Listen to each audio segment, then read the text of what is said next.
Omzum yükle doldu ama bende vazgeçmek yoktu. Bitmedi, bitmedi, bitirmedim.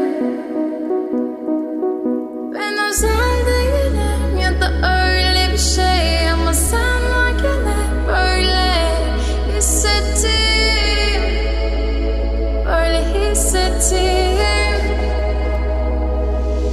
Yanan her şey görünmüyor olmalı, bunu sen de hatırlarsın da artık